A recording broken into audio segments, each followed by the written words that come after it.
Bonjour tout le monde, j'espère que tout va bien pour vous. On se retrouve pour le premier brief de la semaine en ce lundi 6 avril 2020 et comme d'hab avant de commencer je tenais vraiment à vous inviter à nous rejoindre sur Discord, rejoignez-nous pardon. On est plus de 7400 donc voilà, toute la communauté se passe sur Discord, hein. Tout l'échange communautaire se passe sur Discord. Il y a aussi un lexique qui a été créé pour vous aider à la compréhension des termes que j'utilise dans les briefs tout simplement, donc ça va vraiment vous aider à comprendre ce que je dis. Il y a aussi des divergences de momentum, des explications de momentum, la courbe des taux, les spreads et le risk off, risk on, etc. Donc vraiment pour récupérer ce lexique, tout simplement, n'hésitez pas à nous rejoindre sur Discord et aussi pour échanger avec la communauté. Le lien est en description et dans les commentaires. Donc aujourd'hui, comme d'hab, on va faire le petit sommaire. Donc le lundi, c'est focus sur le Bitcoin. Je vais en profiter pour parler un petit peu de l'économie, pour encore une fois faire le parallèle avec le Bitcoin, bien sûr, avec le marché crypto. Mais bon, je trouve que c'est intéressant de le faire. Donc on va parler du Bitcoin en weekly, encore une fois sur les contrats futurs, hein. Vous savez, je peux utiliser le spot price, mais pour changer un petit peu, on parle des contrats futurs, on en profite pour parler des gaps aussi, etc. Ensuite on ira voir le Bitcoin en daily sur le spot price, on ira voir no spreads forwards, no risk on, risk off, hein. On ira parler un petit peu du S&P, on va parler courbe des taux, comme d'habitude, comme tous les lundis, on va parler un petit peu inflation, donc voilà, je vous ai sorti une nouvelle charte. On va faire un petit peu d'order flow sur le Bitcoin, on va parler des liquidations, hein, donc où se trouve la liquidité potentiellement, on va parler un petit peu du sentiment, voilà, donc sur Scalpex Index, on va faire un petit peu d'underflow plus poussé, hein, donc voir un petit peu que fait réellement le marché pour le coup, et on va parler très rapidement des trimestres financiers. Donc voilà, pas mal de choses aujourd'hui, ce brief risque d'être encore assez long. Donc pour le Bitcoin en weekly, rappelez-vous, pour moi, j'estime que depuis qu'on a cassé notre premier arrêt, on est dans un ranging market. Donc le but, c'est de trouver des achats dans le bas du range et de revendre le haut du range. Donc qu'est-ce qui est venu faire le marché? Il est venu chercher le bas de ce range, hein. Donc rappelez-vous ici, c'était la neckline, donc le wake of check de notre précédente structure qui n'avait jamais été effectué. On peut voir que le marché est venu chercher au dollar près, ce qui est assez hallucinant, le wake of check, tout simplement, gros rebond ici. Donc toutes ces zones d'accumulation ici de nos big boys, hein, qui ont posé ce W weekly qui a initié ce rallye, et hop, on est revenu ici automatiquement défendu et boum, réjection, ok. Donc là il y a vraiment des big boys qui défendent majoritairement leur position, très probablement long terme ici. Donc voilà, pour moi c'est assez normal, hein. J'aime pas utiliser le mot normal dans les marchés, mais bon, pour le coup, de mon analyse personnelle, je trouve ça assez normal d'avoir une réjection du prix ici, hein. Les big boys défendent leur zone d'accumulation, ce qui est tout à fait normal. Donc maintenant, ce qui est intéressant, c'est qu'on est venu chercher le bas de la value. Rappelez-vous, je vous parlais depuis le début des briefs, hein, ces gros gaps dans le volume profile qui nous criaient viens nous combler, hein, du business demande à être exécuté ici. Il y a eu très peu de business, le marché est venu refaire du business dans cette zone. À mon sens, c'est encore trop peu, donc ça m'étonnerait pas que par la suite, qui sait, dans plusieurs semaines, plusieurs mois, qu'on revienne chercher ces zones, hein, pour vraiment combler le manque de value ici. Le manque de business, il y a un manque de business, on pourrait y revenir surtout ici. Là, il y a vraiment un gros manque de business entre 4008 et 4000 $, grosso modo, donc jusque cette mèche. Donc voilà, potentiellement on pourrait y revenir. Donc maintenant on en est où? Et on est venu chercher le bas du range, comme je vous ai dit. On est dans cette battle zone, hein, qu'on a identifiée depuis plusieurs semaines, 2 semaines déjà il me semble. Donc en weekly pour moi elle est assez claire, elle est entre 6950 et 4390 sur les contrats futurs. Donc on peut voir qu'on n'arrive pas à casser, on a des petites mèches mais on casse pas. Donc si cette semaine on a une vraie résolution haussière, on voudrait voir une cassure et on ira très probablement se diriger, comme vous pouvez le voir ici, sur notre premier arrêt de tout ce mouvement. Ok, et là on saura si ce mouvement tendanciel est toujours bearish, hein. Donc si on ne casse pas le premier arrêt, qu'on s'arrête à 7009, hein, voilà, 7009, 8000 sur les contrats futurs, on se dira ok, potentiellement on peut trouver des mouvements de continuation, qui sait, AB égale CD comme ceci, et se dire ok, on va plus bas. Ici ça nous ramènerait à 1600 $ par exemple, ancien V-bottom sur le spot price si vous vous rappelez, aux alentours des 1700, 1800 même. Voilà, donc si on ne casse pas le premier arrêt, on pourrait se dire ok, si c'est juste un dead cat bounce, on va aller plus bas potentiellement si on ne transforme pas ce V ici en W, ok. Donc si jamais on transforme ce V en W, on se dira ok, il est très probable que notre bottom soit ici et qu'on puisse reprendre une dynamique haussière, se diriger dans une zone de rechargement de short et ensuite on verra si on arrive à s'affranchir des 14 000, et si on s'affranchit des 14 000 ce sera direction les 20 000 voire plus, qui sait, ok. Ancien ATH, l'ancien plus haut du Bitcoin, mais là on en est encore très loin. La situation dans laquelle nous sommes, c'est pour l'instant le marché continue de faire des M dans des M, ok. Donc des M dans des M, hein. Quand on voit un marché qui fait des M dans des M, c'est un marché bear, une dynamique qui est baissière, et on fait des V bottom. Donc ça, quand on voit un marché qui fait des M top avec des V bottom, dynamique baissière, ok. Quand on voit un marché qui fait des W bottom avec des V top, ça c'est un marché haussier, ok. Ça vous montre que les bulls arrivent à structurer leur bottom, les bears eux n'arrivent pas à structurer leur top. Dans une dynamique baissière, les bears structurent leur top, les bulls n'arrivent pas à structurer leur bottom. Donc voilà, donc là pour l'instant dynamique baissière, ok. Cependant on est venu chercher le bas de ce range, donc on pourrait très bien, si on s'affranchit du premier arrêt, je n'exclus pas un retour du Bitcoin en zone de rechargement de short, qui sait, c'est-à-dire entre les 10 300 et les 12 000 $, probablement. On est dans le deuxième trimestre financier, donc vous voyez le premier trimestre se fait du 1er janvier au 31 mars, le deuxième, avril, juin, vous avez compris, etc. Donc ici les dates sont inscrites, et généralement le marché aime bien initier des mouvements en fonction des trimestres financiers. Donc par exemple je vous prends l'année dernière, encore même en 2017, encore mieux, voilà, le Bitcoin trouve son top fin décembre, donc fin du dernier trimestre de l'année 2017. Ensuite on a une année baissière, etc. Bitcoin trouve encore un trimestre baissier, son dernier trimestre est baissier de 2018, hop, consolidation au premier trimestre de 2019, donc vous voyez ici, hop, janvier 2019, consolidation, le W weekly se pose, et là, 1er avril, boum, le W weekly prend forme, deuxième trimestre financier, on pump, ok. Donc voilà, grosse hausse sur le deuxième trimestre financier, et ce qui est assez drôle, c'est que notre top se forme le 24 juin 2019.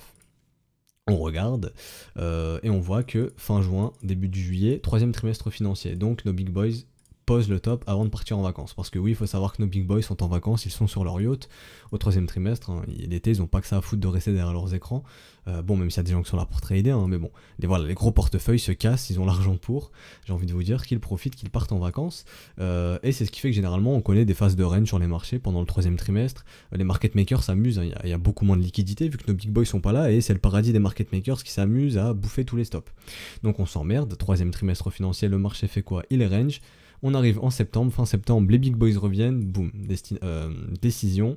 Ici c'était soit on partait en W, donc ça aurait été très bullish, on aurait été pété les 14 000 et voire les 20 000, mais les institutionnels décident de confirmer ce M ici, ok, donc là market structure en M, ce qui nous indique que ça y est, on prend une dynamique baissière. Les institutionnels reviennent, une grosse candle rouge, vous voyez ici cette grosse candle de combien de moins 23%, donc on passe de 10 100 à 7 700 $, donc voilà, grosse baisse en une semaine.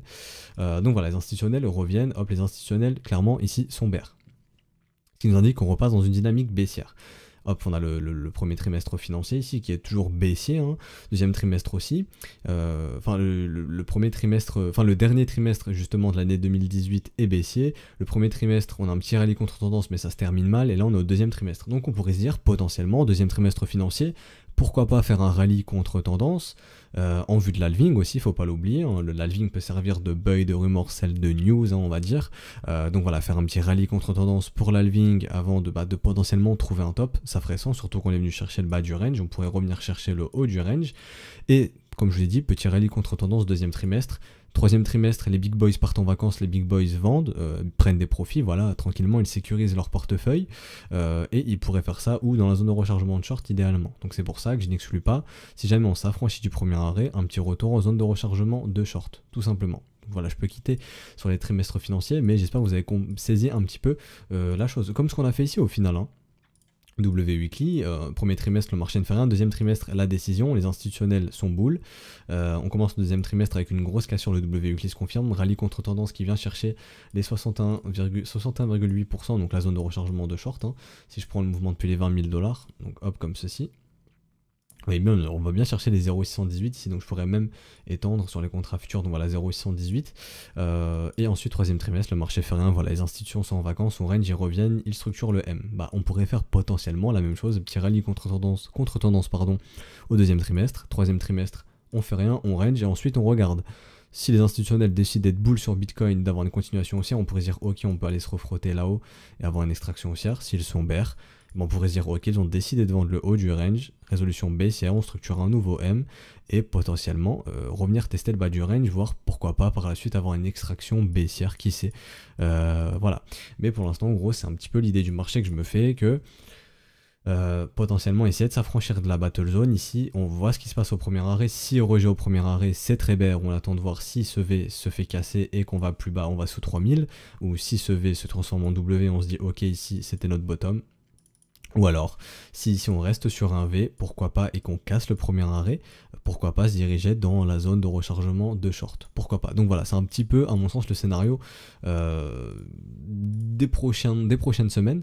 On voit que le sentiment est très très bien ici sur le Scapex Index qui à mon sens retranscrit très très bien le sentiment, en plus des sondages que je fais sur la chaîne, n'hésitez pas à les consulter. D'ailleurs les sondages sont très bears en ce moment, enfin le sentiment majeur est très très bear. Sur Scapex Index, ils détectent la même chose, hein, le sentiment est très très très très bear, on peut voir ici qu'on a un sentiment très très bearish. Donc voilà, quand le sentiment est bear, bah, on peut se dire qu'ok, il y a des gens qui short, on va voir sur Tensor Charts. Donc là c'est sur BitMEX, et ce qu'on peut voir c'est que lorsqu'on a des mouvements baissiers, donc voilà, faut que je vous trouve ça très rapidement. Voilà, donc lorsqu'on a des mouvements baissiers, comme ici, vous voyez, l'open value augmente et on a un founding qui baisse. Donc là, ça nous indique que vraiment les gens shortent massivement. Donc là, les gens shortent, l'open value explose, donc beaucoup de shorts se lancent, hop, short squeeze. Et l'open value redescend, donc là les gens se font squeeze et on voit les liquidations ici. Et ici c'est la même chose, le marché baisse, l'open value explose, le founding est négatif, donc les gens sont majoritairement short, et hop ils se font squeeze juste derrière, et là on voit les pics de liquidation, ok. Et quand le cours monte, bah, l'open value n'explose pas, donc on peut se dire que ok, dès que le cours baisse, les gens sont prêts à shorter, mais quand ça monte, ils sont pas trop chauds pour long. Donc ça coûte pas cher au market maker de faire monter un marché dans lequel il y a peu d'acheteurs, donc on peut se dire que la bonne direction c'est potentiellement la hausse. Donc ce qui peut nous inviter à penser qu'on peut se dire ok, ce rallye contre tendance ici n'est pas terminé, qu'on peut aller se frotter au premier arrêt, voire plus haut si jamais, mais ça on verra ça justement au cours des prochains jours, prochaines semaines. Donc ça c'est un petit peu l'idée du marché que je me fais, tant que le sentiment est très très bear, on peut se dire que ok, les gens shortent le marché et veulent acheter plus bas, donc ce que le marché peut faire c'est créer de la frustration, continuer de monter pour frustrer tous les gens qui veulent acheter ici, pour les faire craquer, les faire acheter en zone de rechargement de short comme d'habitude, et ensuite le marché se retourne, ok. Donc ça pourrait être un scénario. Maintenant on va parler un petit peu du volume profile, on va parler de la value. Donc comme je vous ai dit, on est venu chercher le bas de la value. Si on est bien dans un range, et pour moi on est dans un range, et donc ici vraiment à long terme entre les 14 000 et les 3 000 $, hein, depuis qu'on a perdu notre premier arrêt, c'est tout simplement la définition du ranging market, je vous le répète, hein, quand on perd le premier arrêt, on n'est plus dans un mouvement tendanciel, hein, donc si c'est un mouvement haussier. Donc tant qu'on regardait le premier arrêt, objectif des bulls allait péter le sommet, chose qui n'a pas été fait puisqu'on a cassé le premier arrêt, donc on passe en ranging market. Donc on cherche des achats en bas de range, chose que les big boys ont tout simplement racheté le bas du range. Hein. Est-ce que ça serait ahurissant simplement de revenir chercher le haut de la value qui est dans nos zones de rechargement de short, c'est-à-dire qu'on vient chercher le bas de la value, on réintègre la value, donc ça c'est la règle des 80%, hein. Donc on vient chercher le bas de la value, on réintègre la value avec 2 candles consécutives, chose qu'on est en train de faire ici pour l'instant, et si jamais cette règle se confirme, et potentiellement on pourrait dire qu'il y a 80% de probabilité d'aller rechercher le haut du range, ok. Ça c'est la règle des 80%. Ça ferait sens de revenir chercher le haut du range comme je vous ai dit. On a aussi un gap qui est toujours ouvert ici, on le voit clairement à 8600 $, donc on pourrait aussi y venir. On a aussi notre gap, rappelez-vous, à 12 000 $ ici qui est toujours ouvert, hein, dans la zone de rechargement de short. Donc raison de plus de, pourquoi pas, venir chercher le bas du range, revenir chercher le haut du range, et ensuite on voit si les gens restent bear sur le rallye contre tendance, si les gens deviennent extrêmement bull ici, on peut se dire bon bah ok, tout simplement on peut se dire ok, on prend juste cette zone de rechargement de short ici, on trouve un top ici, et ensuite on se redirige vers les plus bas, ok. Parce que le marché fait ça, hein, depuis l'année dernière, depuis septembre dernier, les gens sont bulles sur les rallyes contre tendance, on revient chercher les zones de rechargement de short et on reverse, on fait ça à chaque fois. Est-ce qu'on va continuer de faire ça? J'en sais rien, mais bon, c'est typique d'une dynamique baissière. On appelle ça les OTE, les zones de rechargement de short, hein, Optimal Trend Entry, tout simplement, parce que c'est la zone qui offre le meilleur risk-reward, hein. Donc dans la zone de, nous on appelle ça la zone de rechargement de short, mais d'autres appellent ce concept l'OTE, l'Optimal Trade Entry, tout simplement. Donc voilà. Donc je pense sur le weekly il n'y a rien à dire. De plus on va aller checker un petit peu les volumes. Donc les bears ici, sur ce mouvement baissier qui se calme un petit peu, mais bon on peut voir que le volume ici reste croissant au niveau des bears, mais bon les bears on les voit plus trop pour le moment, donc ils ont l'air d'être un petit peu endormis. Donc je vois rien de plus à dire au niveau du volume. William, je vois rien de plus à dire. Cette divergence n'est toujours pas avalée, donc assez bon signe pour les bulls. Et au niveau du RSI, petit break de trendline, donc rappelez-vous ce qu'on aimerait bien voir maintenant, c'est un petit W se dessiner de l'autre côté, et là on se dira ok, le momentum est prêt, on est prêt à avoir un rallye contre tendance, en tout cas au niveau du momentum. Comme je vous disais ici, lorsqu'on avait eu le break de cette trendline, ce W qui s'était formé, on se disait ok, le momentum nous montre qu'on peut faire un rallye contre tendance, donc chose qui a été fait ici quand on était revenu à 10 600 $ environ. Donc voilà, donc je vois rien de plus à dire pour le coup en weekly, donc on va aller en daily. Je trouve que je suis resté assez pas mal de temps sur le weekly. Donc on va aller sur le daily calmement, donc sur Bitstamp, hein, sur le spot price pour changer un petit peu. Donc on avait identifié cette battle zone depuis plusieurs jours, hein, depuis le début de cette candle, hein, donc logiquement depuis le 20 mars. Et le taf a l'air d'avoir bien été fait pour le coup, puisque le marché n'est sorti d'aucune des deux bornes, hein, donc on a des petites mèches encore une fois, mais on ne casse pas. Donc ce qu'on attend maintenant des bulls, c'est une cassure haussière. Ce qu'on attend des bears, c'est de défendre cette zone et de revenir sur le bas de la battle zone, voire s'en extraire à la baisse. Ok. Donc pour l'instant on est en train de faire pression sur le haut de cette battle zone. Vous voyez toutes ces mèches ici, il y a vraiment des big boys ici très probablement qui ne veulent pas que le prix aille plus haut. Lorsqu'on regarde un petit peu au niveau de l'order flow, on voit qu'il y a énormément de vendeurs qui sont coincés ici. Ici, si vous voulez, c'est le volume profile, mais sur ce volume profile, on y a ajouté le delta. Le delta, c'est tout simplement la différence entre les achats et les ventes. Si on a un delta qui est rouge, c'est qu'il y a plus de ventes que d'achats. Donc ici, il y a beaucoup de vendeurs qui sont coincés, vous voyez, entre les 6500 et les 6006, et entre les 6008, grosso modo, et les 6007. Donc il y a plein de vendeurs qui sont coincés, donc... Est-ce que ces mèches, c'était pour faire de la petite chasse au stop, pour emmerder les bears ici avant de retourner plus bas? Ou est-ce qu'on va essayer d'aller liquider plus haut? Surtout comme vous le voyez ici, il y a un gros creux dans notre volume profile, donc il y a du business à venir faire ici. Et on pourrait y aller très vite, vu qu'il y a eu très peu de business ici, il y a un trou, donc ça pourrait aller très vite. Et on voit que ce trou s'arrête où? À 7008, qui correspond, rappelez-vous, à notre premier arrêt de notre mouvement entier. Si je vous remontre... Non, je voulais pas faire ça, mais si je vous remontre que je fais ça, que je vous trace le Fibo du top au bottom ici, on voit que le premier arrêt correspond tout simplement à 7008, 7006, voilà, 7006, 7007. Donc revenir chercher la zone où il y a vraiment du volume, en tout cas où il y a vraiment eu du business d'exécuter sur BitMEX ici. Donc à mon sens, maintenant, d'un point de vue purement order flow, là c'est pas de l'analyse technique, hein, là c'est vraiment purement de l'order flow sur BitMEX, c'est-à-dire que tant qu'on restera au-dessus de ces prix, les bears, à mon sens, les bears, l'objectif ce sera d'aller liquider les bears, tout simplement, donc voilà, d'aller liquider les bears. Quand on regarde les liquidations, on voit que potentiellement, et je dis bien potentiellement, on ne sait pas si les liquidations sont ici, mais cet outil est très puissant et précis généralement. On voit que les liquidations sont majoritairement du côté des bears, hein. Comme on l'a vu, les gens sont majoritairement bears tout simplement, sont majoritairement vendeurs, il y a majoritairement plus de shorters que d'acheteurs pour l'instant, et on voit que leurs liquidations sont pas mal ici. Il n'y a pas beaucoup de liquidations bulls à aller chercher plus bas, c'est plus des liquidations bears. Donc à mon sens, tant qu'on tient ces prix, l'objectif ce sera d'aller liquider les bears. Et comme on l'a vu ici, il y a un gros trou, donc ça pourrait aller très vite. Donc au final, en cas de résolution baissière, aller très rapidement chercher le premier arrêt, rappelez-vous, du mouvement entier. Voir pourquoi pas la zone de rechargement de short, hein, les 61,8 qui se trouve à 7900 $ environ. Donc ça, ce sera à surveiller bien entendu. Donc voilà, tant qu'on est dans la battle zone, il n'y a rien de plus à dire, on attend une cassure d'un des deux camps, on casse les 7100, les bulls ont gagné, on casse les 5600, les bears ont gagné, tout simplement, ok. Au niveau de l'OBV, on a un OBV qui est clairement croissant, donc les capitaux continuent de rentrer, bon signe pour les bulls. William n'est pas encore stupidement suracheté, il y a encore de la marge, et lorsque William est stupidement suracheté, ça ne veut pas dire qu'il faut vendre, hein. C'est bullish. Lorsque vous avez William qui est coincé dans cet enfoncement, c'est très bullish, ça vous montre que les bulls sont prêts à tout casser. Donc si on y va, potentiellement, tranquillement, on pourrait se dire, ok, les bulls sont prêts à tout casser. Pour l'instant, c'est pas le cas, on attendra de voir. Et le signal qui est intéressant, c'est quand William sort de cette zone, ok. Ici, on pouvait voir que William était venu chercher la zone de stupidité survendue. Lorsqu'on quitte cette zone, ça devient un signal intéressant, on se dit, ok, les bears lèvent le pied et les bulls peuvent respirer. Chose qui a été faite ici, hein. On est venu chercher la zone de survente, de stupidité survendue, pardon. On en est sorti et hop, maintenant, les bulls peuvent respirer un petit peu, ok. Donc ça aussi ce sera à surveiller. Au niveau du momentum, je vois rien de plus à dire. Moi personnellement j'aimerais bien voir des petits W dessinés sur MACD. Pour l'instant c'est pas le cas. Donc je pourrais pas dire que le momentum est très bull. Et pour l'instant on est en train de diverger un petit peu. Donc en cas de cassure, ce qu'on aimerait voir c'est le momentum aller chercher un nouveau sommet. Un nouveau sommet, comme je vous ai dit, comme je vous le répète à chaque fois. Si on a une cassure ici mais que le momentum ne suit pas, ça se traduira très probablement en net fake et donc de réintégrer. Donc ça ce sera vraiment à surveiller. En cas de cassure haussière, on voudrait vraiment que le momentum aille chercher un nouveau plus haut. Au niveau du RSI, pour ceux qui utilisent le RSI, encore une fois, moi je le mets dans l'analyse pédagogique, mais personnellement je ne l'utilise pas. Mais pour vous, vous avez eu le petit break de trendline ici, on est en train d'instaurer une petite dynamique haussière depuis le break de cette trendline.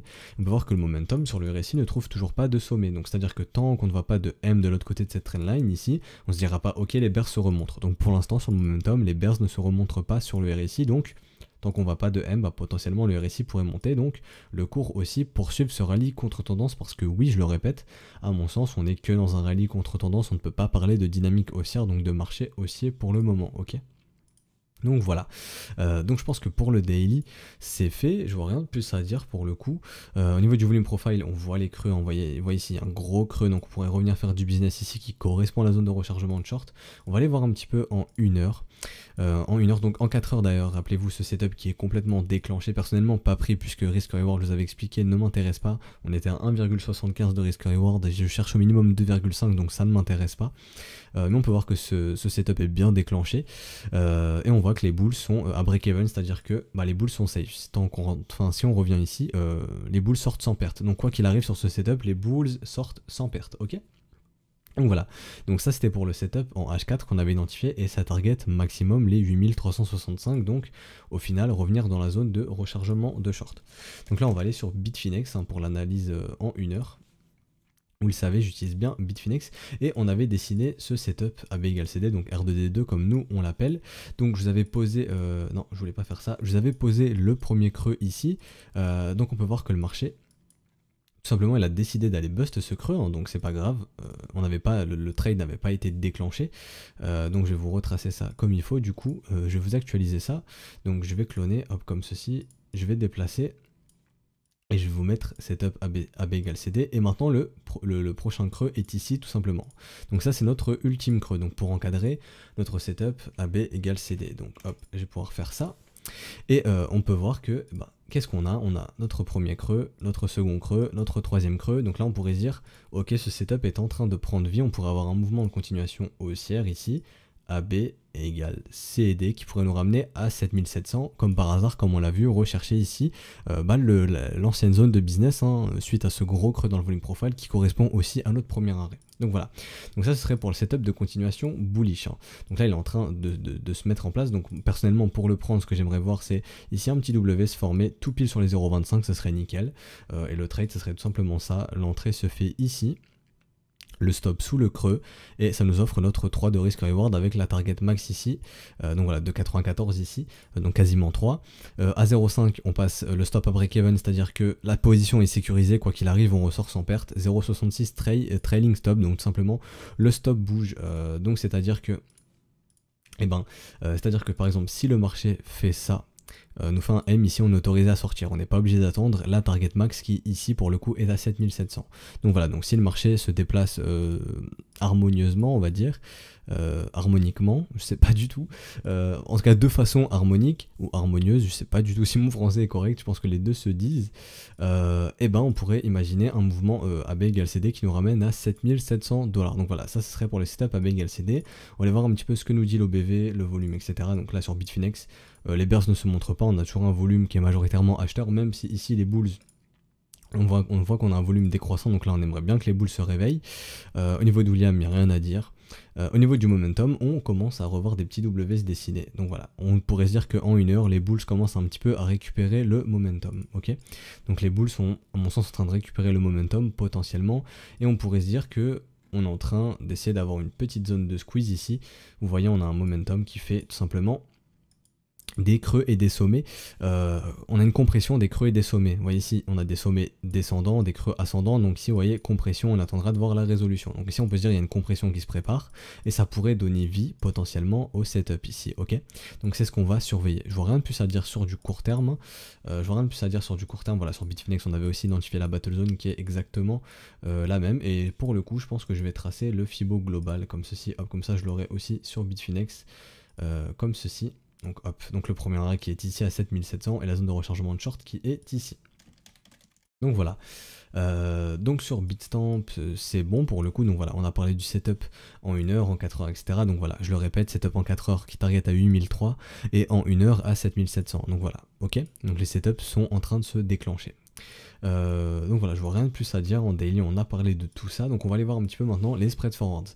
Donc les spread forwards, je vous en parlais, suite à ce W, on est en train d'instaurer une petite dynamique haussière sur nos spreads, donc quand on a des mouvements haussiers maintenant les spreads sont en accord, donc c'est très intéressant pour les bulls si je peux dégager ça là-bas. Donc voilà, on continue de faire des W dans des W sur les spreads, donc On est en train de récupérer le contango, ce qui est bon signe pour les bulls, ce qui est à dire que la demande commence à surpasser l'offre. Rappelez-vous, dans un mouvement haussier, c'est ce qu'on veut voir, donc assez bon signe. Hein. C'est la même chose sur Ethereum, on commence à avoir des W ici qui sont en train de se former, assez bon signe. LTC, c'est la même chose, hein, des W qui sont en train de se former. D'ailleurs, demain ou mercredi, on parlera des altcoins, hein. Donc des battle zones, on attend les résolutions encore une fois. On verra ça si ça se fait cette semaine ou non. Et au niveau de notre petit spread Tether, hein, qui nous montre un petit peu comment on navigue les capitaux au sein du marché, entre l'USDT et le Bitcoin et les altcoins par exemple. Hein. Donc là c'est vraiment une analyse intramarché au niveau des capitaux. On voit que depuis quelques temps ici on commence à dessiner des petits M dans des M, donc ça fait une pression acheteuse sur Bitcoin, hein, tout simplement. Si vous voyez les spreads Tether baisser, ça vous montre que les capitaux vont plus dans le Bitcoin et dans les altcoins que dans le Tether, donc c'est assez encourageant pour les bulls. Donc voilà, les spreads sont encourageants pour les bulls, nos spreads Tether sont aussi encourageants pour les bulls, donc on pourrait se dire que ici on a tout pour initier un mouvement haussier, chose qu'on n'avait pas avant, rappelez-vous, hein. Avant on avait un Bitcoin qui monte, c'est le spot price qui monte, mais les spreads qui n'étaient pas en accord. Cette fois-ci les spreads sont en accord avec les mouvements haussiers et c'est ce qu'on va voir dans un mouvement haussier. Donc là on pourrait se dire que ok, les bulls ils ont les cartes en main pour essayer de péter la battle zone à la hausse et de poursuivre ce rallye contre tendance en vue de l'halving potentiellement, ok. Donc voilà, au niveau de nos risk on risk off, bon, sous le premier arrêt on avait structuré ce M, donc on attend de voir si on va réussir à péter le premier arrêt de cette vague. Ici on pourrait se dire ok, on peut poursuivre ce rallye contre tendance. Donc d'ailleurs je vais aller sur le S&P directement, vous savez quoi, ça sera plus simple, hein, vu que BTC et S&P sont très corrélés en ce moment. Donc on est venu faire quoi? On est venu se frotter au premier arrêt, donc je me répète comme je dis dans tous les briefs, ici on est sur un V bottom. Est-ce qu'on va transformer ce V en W potentiellement et casser le premier arrêt pour aller dans la zone de rechargement de short et poursuivre ce rallye contre tendance? Ou est-ce que ici on est dans le cadre d'un V bottom, on casse pas le premier arrêt, donc c'est un mouvement tendanciel qui est toujours bearish et on a des targets de continuation baissière comme ceci et on pourrait pourquoi pas les pousser dans notre zone de rechargement. Donc c'est à dire que par exemple le coronavirus, voilà, on a le pic d'épidémie mais l'économie se relance pas sur plusieurs mois. Bon, pour moi ici cette phase, clairement le marché a pricé cette récession, ce ralentissement de la croissance économique sur plusieurs mois, je pense, hein. Le marché a toujours de l'avance. Donc voilà, je pense que ça a été pricé sur plusieurs mois maintenant, ce gros dégueulis ici, ce gros vomissement, et on attend de voir comment la situation va évoluer, ok. Donc maintenant ce qu'on attend de voir c'est la résolution du premier arrêt. Donc si ici on résout le premier arrêt, typique, ce qu'on pourrait faire c'est ici mouvement de continuation, donc potentiellement ici AB égale CD, donc pousser un petit peu plus, se rallier contre tendance, pourquoi pas venir chercher la zone de rechargement de short, si on casse pas le premier arrêt, revenir tester le V-bottom, et si le V-bottom ne cède pas, on ira plus bas, potentiellement dans la zone de rechargement d'achat, et là on se dira ok, le marché est encore très incertain, on continue de dumper, on se dira le coronavirus etc, ça arrange pas la chose, hein, on risque d'avoir un ralentissement de la croissance économique sur encore plusieurs mois, nos big boys, ou en tout cas les investisseurs se cassent, tout simplement parce que ils sentent que ça pue l'économie tout simplement, et on pourrait se dire ok, on peut aller plus bas. Ok, donc ça on surveillera. Et le Bitcoin, dans tout ça, on estime que le Bitcoin est très corrélé aux assets à risque, il a l'air de se comporter de la même façon, donc c'est-à-dire que si le S&P arrive à déborder, si le S&P arrive à déborder ici ce sommet et à péter le premier arrêt, on pourrait se dire ok, Bitcoin pourrait faire la même chose et lui aussi poursuivre son rallye contre tendance, ok, parce que pour l'instant, il est très corrélé au S&P pour le coup, ok, et voir aussi si par exemple les autres assets, les risk-off peuvent suivre, hein, donc les capitaux re-rentrent dans les marchés généralement. Par contre on voit que eux c'est majoritairement re-rentré dans les risk-off, on voit que les bonds ça n'a pas rigolé, le gold ça n'a pas rigolé, le yen aussi. Voilà, donc ça on continuera de suivre l'évolution. Donc maintenant ce qu'on attend de voir par exemple c'est de voir BTC et S&P s'affranchir de leur sommet ici. Ce serait bon signe pour les assets à risque et donc pour Bitcoin, vu que là on fait un brief qui est quand même majoritairement focus sur le Bitcoin. Donc voilà, je fais toujours le rapport avec le Bitcoin. Donc voilà, donc on va retourner sur le BTC et on va aller voir un petit peu notre courbe des taux comme je le fais tous les lundis. Donc notre courbe des taux ici ne nous indique pas de récession, donc on sait qu'il y a une récession actuellement qui se met en place, hein. La définition purement c'est un ralentissement de la croissance économique. Oui, il y a un ralentissement de la croissance économique, comme je l'ai dit la semaine dernière, les gens ne sortent plus de chez eux, les gens ne vont plus travailler, donc automatiquement il y a un ralentissement de la croissance économique. Et ce qui a été troublant, comme je vous avais dit, c'est qu'il y a 6 mois en arrière, on avait eu un croisement ici, rappelez-vous, des taux long terme et des taux court terme. Ce croisement, je ne l'ai pas pris au sérieux, entre guillemets, alors est-ce que ça a été une erreur de ma part? potentiellement, je me suis dit ok, ça a été très vif, enfin très bref, ça a été retourné immédiatement. Ici c'était le trimestre où les institutions sont en vacances, donc voilà, ça a été automatiquement réinversé. Ce qui est assez drôle, enfin ça dépend de quel point de vue vous avez, ou drôle je ne sais pas, mais ce qui est assez troublant ou remarquable, c'est que on prend 180 jours, donc 6 mois, on regarde 180 jours, hein, donc ça target à peu près mars, et on regarde ce qui se passe en mars. Ici, bon bah voilà, c'est la dégringolade. Donc, est-ce que ici c'était le signal de ok, il y a une récession qui se prépare dans les 6 prochains mois, fuyez, cassez-vous des marchés? Bah, potentiellement.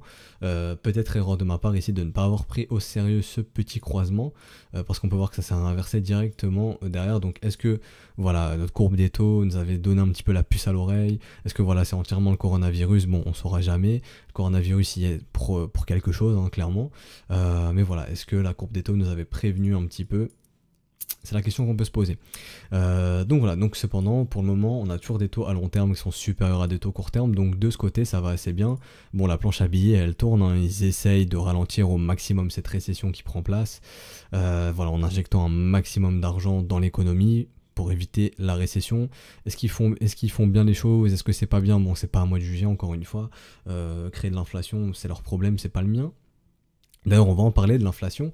Donc là, je vous ai mis tout simplement le S&P, donc le S&P en dollars, et je vous ai mis le S&P sans l'inflation, donc la vraie valeur du S&P, donc où se situe l'économie sans inflation. Ok, la réelle valeur, hein, la réelle valeur, parce que oui, le dollar perd de sa valeur, donc automatiquement non, mais les stocks prennent de la valeur. Enfin, en tout cas, voilà, les actions prennent de la valeur, tout simplement. Ok.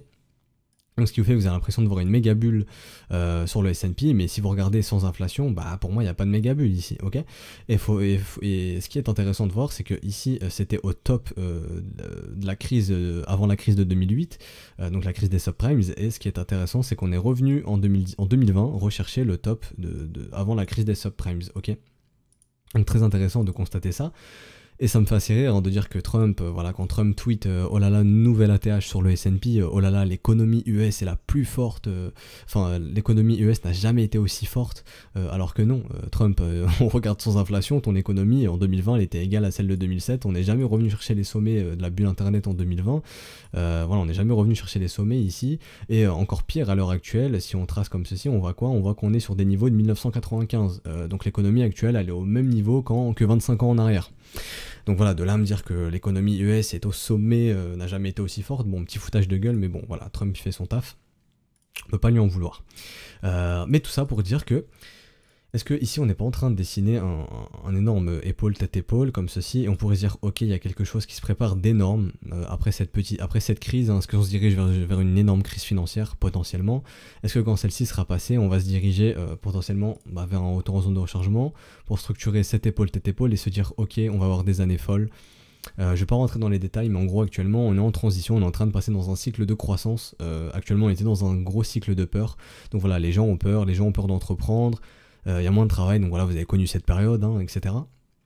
Donc tout simplement cycle de peur, donc je vais pas rentrer dans les détails comme je l'ai dit, mais là on pourrait passer dans un cycle de croissance, et dans un cycle de croissance, bah ça ferait sens d'avoir un rallye épique pour les 20 prochaines années, qui sait, sur nos stocks, repartir sur des basses scènes sur l'économie, et d'avoir une économie qui est réellement croissante et qui n'est pas croissante que grâce à l'inflation entre guillemets.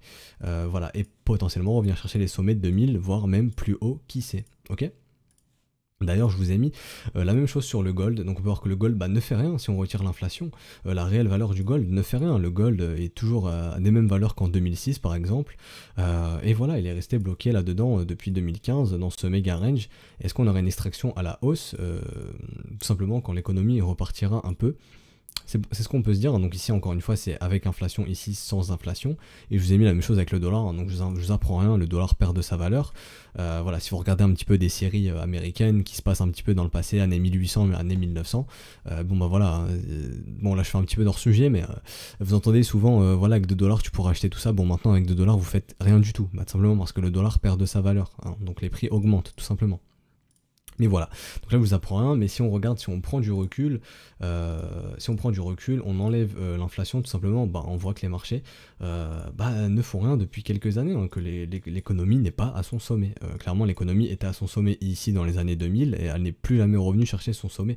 Donc voilà, tout simplement. Et le parallèle avec le Bitcoin, parce que oui, il y en a un, bah, le Bitcoin a explosé cette inflation. Lui, le Bitcoin, il a surperformé cette inflation. Le Bitcoin, c'est un des seuls assets avec certains stocks, hein. Par exemple on prend Apple, Amazon, etc. qui ont surpassé l'inflation, mais Bitcoin fait partie de l'asset qui a surpassé l'inflation, qui l'a surperformé, tandis que le gold, lui, n'a pas surperformé l'inflation par exemple. Donc voilà, donc très intéressant de noter ça de la part de Bitcoin tout simplement. Donc voilà, donc ça c'était petit aparté, hein, pour faire un petit peu plus un bilan économique sans l'inflation. D'ailleurs, on peut voir que si on prend la courbe des taux, tout simplement, donc il faut savoir que la courbe des taux à court terme, donc à 3 mois, sont fixées. Ce n'est pas le marché qui fixe, hein, c'est fixé tout simplement. Au FOMC tout simplement. Donc par exemple ici, vous prenez donc de 2009, si j'ai bonne mémoire, de 2009 jusqu'à 2016, on avait des taux, voilà, donc ici fin 2015 pour le coup, on avait des taux à zéro. Donc ici, bon voilà, la Fed, BCE, etc. voulait vraiment que les gens empruntent, qu'on emprunte de l'argent, qu'on envoie de l'argent dans l'économie, voilà, qu'il y ait un gros emprunt, que les gens investissent, que les gens fassent des crédits, que les gens investissent dans l'immobilier, etc., etc. Et quand ils ont commencé à augmenter les taux, donc ici on va partir de 2016-2015, on commence à fortement augmenter les taux jusqu'à 2,4. Et ben c'est là que ça a commencé à merder un petit peu. Et Trump ici il disait mais putain, mais baissez les taux, baissez les taux, baissez les taux, baissez les taux. Ils n'ont pas baissé les taux et on voit ce qui s'est passé. Donc est-ce que la bonne stratégie c'est de baisser les taux, etc. J'en sais strictement rien. Je suis pas là pour juger. De ce qu'on voit c'est que ça n'a pas été la bonne stratégie de baisser les taux et de faire l'injection monétaire, hein. Ça n'a pas été la bonne stratégie. Et là on peut revoir que hop, en urgence on rebaisse les taux à zéro. Est-ce que c'est la bonne stratégie encore une fois pour que les gens empruntent, etc. Donc pour renflouer de l'argent dans l'économie, encore une fois, hein, pour essayer de relancer l'économie, bon, à mon sens, c'est la bonne stratégie. Voilà, faut forcer l'emprunt, faut forcer les gens à emprunter, etc., etc., pour renflouer de l'argent dans l'économie, qu'on achète des obligations, etc. Donc là, à mon sens, c'est la bonne stratégie pendant cette période de coronavirus, qui tout simplement, naturellement, comme je l'ai dit, les gens ne travaillent pas. Donc voilà, on a un ralentissement de la croissance économique, donc il faut bien pallier à ces problèmes d'autres façons, avec les injections monétaires, en baissant les taux d'intérêt, etc., etc., etc., mais ce qui peut créer énormément d'inflation au final, donc ça, ce sera à eux de gérer ça, c'est pas à moi. Donc voilà, donc ça c'était le gros point économique, donc tout ça pour dire que Bitcoin, on attend de voir s'il va continuer de se comporter comme un asset à risque, ma charte ici, et si S&P décide de poursuivre son rallye contre tendance, Bitcoin pourrait suivre aussi. Si on trouve un top majeur ici sur le S&P, on pourrait se dire ok, potentiellement Bitcoin peut suivre, et si on casse ce bottom, on surveillera si Bitcoin aussi, lui, aussi ira casser ce bottom. Comme je vous le répète, pour moi d'un point de vue purement order flow, je dirais pas que il n'y a rien qui est impossible, hein. Je dirais que c'est pas crédible entre guillemets, je vous le rabâche parce que il n'y a pas assez d'open interest. Pour moi, casser un niveau aussi gros que les 3000, à mon sens, il faut que ça se fasse avec un open interest qui est chargé, il faut liquider du monde, et actuellement c'est pas le cas. On a un open interest qui est à 450 millions. Je pense, de mon point de vue, que si jamais on va être amené à péter ici les 3008, voire même les 3000 pour aller plus bas, il faut un open interest beaucoup plus conséquent, il faut du monde à liquider, comme on l'avait fait ici, hein. Tout simplement. Ici on avait un open interest, un record à 1 milliard, voilà ce qui se passe, hein. Quand vous avez un open interest à 1 milliard avec des gens qui sont majoritairement acheteurs, les market makers ils s'amusent, ils liquident tout le monde, gros pic de liquidation, on se retrouve avec des liquidations de 500 millions environ, même plus comme on l'avait vu, et voilà, et l'open interest dégonfle, hein, tout simplement. Donc là on attend tranquillement que l'open interest regonfle, et on veut que Bitcoin retrouve de l'intérêt, et il est en train d'en récupérer tout doucement. Voilà, on récupère de l'intérêt, on avait été trouvé un point bas à 360 millions, on est revenu ici au max à 478 millions, donc l'intérêt commence à revenir peu à peu, les gens commencent à se releverager. Tout doucement, les gens se leverage. On peut constater ça au niveau de l'open value, le plus bas qui avait été trouvé ici, donc hop, ici à 57 000 et là on est revenu à 66 000, donc voilà, on voit que les gens commencent à se releverager un petit peu et on a besoin de ça pour initier des mouvements. S'il n'y a pas d'intérêt, c'est pas intéressant pour les market makers d'initier des mouvements, tout simplement. Donc voilà, je pense qu'on va s'arrêter là pour aujourd'hui. Brief assez long, je pense que j'ai parlé de tout. Je vous ai parlé des liquidations, hein, donc voilà, ici c'est un outil qui est privé, encore une fois on me demande beaucoup. Pour l'instant il est privé, quand il sera public je vous le partagerai volontiers. Pour l'instant ce n'est pas le cas, c'est pas moi le créateur, je vous rassure. Et on voit que les liquidations, il y en a pas mal aux alentours de 7005, 7004, 7002, etc. Donc potentiellement revenir bouffer ces liquidations avec le setup de continuation qui est en train de se mettre en place. Si je retourne sur Bitfinex en 1 heure. Ici le setup de continuation qui est en train de prendre place, qui target max à 7700 sur le premier arrêt ici. Donc voilà, ça ferait sens si on s'affranchit de la battle zone, aller rapidement chercher le premier arrêt comme on l'a vu. Je sais que je me répète, hein, mais comme on l'a vu, gros creux dans le volume profile ici, donc ça pourrait aller très vite si on s'affranchit de cette zone, si on liquide tous ces vendeurs ici, ça pourrait aller très vite. On voit qu'ici il y a des gros pics, hein, il y a beaucoup de vendeurs qui sont coincés ici aussi. Donc voilà, ça pourrait permettre d'aller liquider les gens. Tout simplement, et comme je vous le répète, hein, quand on va en daily, j'espère que ça va charger. Des fois ça bug, voilà, ça charge nickel. Pour moi les big boys, si ça peut charger s'il te plaît, ça c'est long. Voilà, charge un petit peu. Donc voilà. Donc ici, quand vous voyez un énorme volume avec un énorme delta positif, avec ici que des acheteurs, vous voyez ici énormément d'acheteurs. Donc pour moi ici, les big boys, les market makers, appelez ça comme vous voulez. En tout cas, de gros portefeuilles se sont positionnés majoritairement, massivement sur les 4700, 4300 $ environ. Ici, on est revenu un gros volume ici, 3,77 milliards, ici 8,64 milliards, donc c'est énorme, hein. Et ici un gros delta positif, donc beaucoup d'acheteurs, hop, le prix est automatiquement repoussé. Donc à mon sens, si les market makers sont positionnés ou si des big boys sont positionnés, ils se sont positionnés massivement ici, donc ils ont tout simplement racheté, comme on l'a vu, le bas du range, et potentiellement ils pourraient essayer de pousser le prix pour essayer de revendre le haut du range, ou voire plus haut, en tout cas revendre plus haut, mais en tout cas ce que je veux dire c'est qu'ils sont assez safe et ils ne se sentent pas menacés. Et si jamais on revient chercher ces zones de prix, ce qui serait intéressant de voir, c'est si elles résistent. À mon sens, vu tous les achats ici qu'on a eu, si jamais on revient chercher ces zones de prix et qu'ici ça cède, on pourrait revenir tester le bottom, voire aller plus bas. Ok, mais pour l'instant la dynamique reste haussière en daily, on voit des creux et des sommets ascendants, donc on peut se dire qu'on est toujours dans le cadre d'un rallye contre tendance. Comme on l'a vu sur le momentum, il n'y a rien qui nous indique que pour le moment les bears reprennent le contrôle du momentum, donc pour l'instant les bulls peuvent pousser, et on va voir ça justement cette semaine, si les bulls vont réussir à s'affranchir de la battle zone à la hausse pour poursuivre ce rallye contre tendance, ou s'ils ne vont pas réussir.